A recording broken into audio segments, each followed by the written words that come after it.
Hi, I'm Kevin Kraut. I'm Ogden Kraut's son. This is a book called Teachings of the Prophet Joseph Smith. It was compiled by Joseph Fielding Smith. And there's several different versions of this particular book.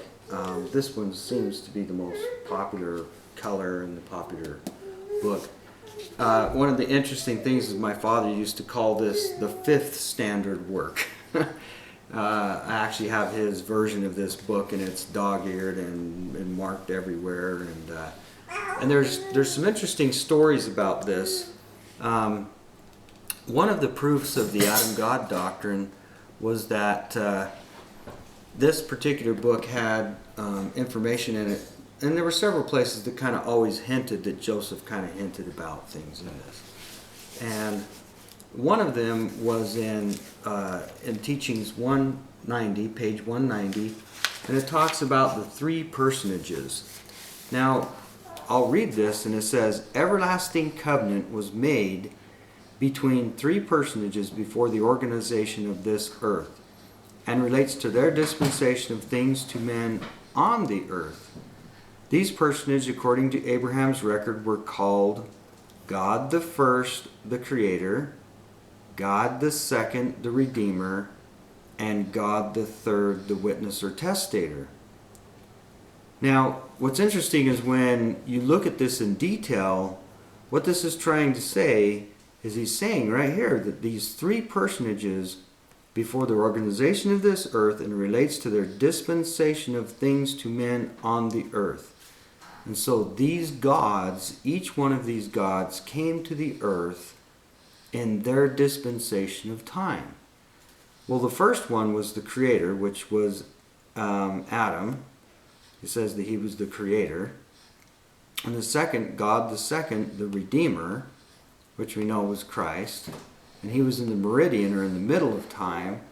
And then the last dispensation, or the last chance that a God could come, was the third, the witness or testator, which is, in our opinion, more than likely Joseph Smith. He was the one that came, he witnessed or testated of God the Father and Jesus Christ.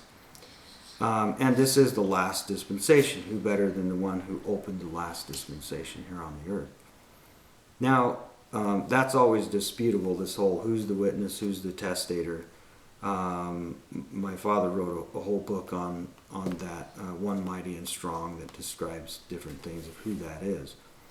And of course there are many who claim that position, and you know, they have their claim.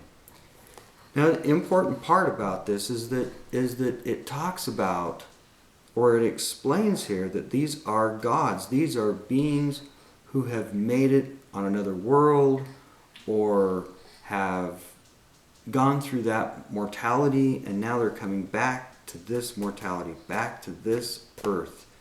And this is the realm of gods, to come and help us out, to teach us, to witness, or to do as these men have done. And it's interesting to me that there's such a perfect union of how there's three gods, there's three on the dispensations of the earth, the first, the middle, the last. You know, everything kind of ties together in this whole union of how things work.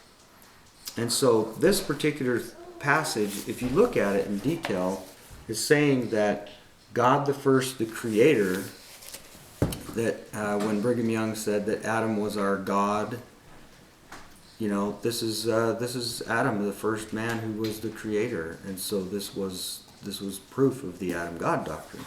Now, what was really fun about this book was that Dad went up to Joseph Fielding Smith one day, because Joseph Fielding Smith did not believe in the Adam-God Doctrine. He just, you know, he had a whole different theory of that. And he says, "Now, did you know that Joseph had taught this in your book, and that you have it in there about the Adam-God Doctrine?" And he goes, "Where? I don't want to know that." Dad pulled it out, read it to him, and he goes, "Oh no," you know. And so I guess he didn't quite edit that part out.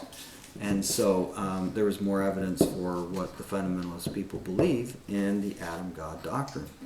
And so that's one very good book, Teachings of the Prophet Joseph Smith, the Fifth Standard Work.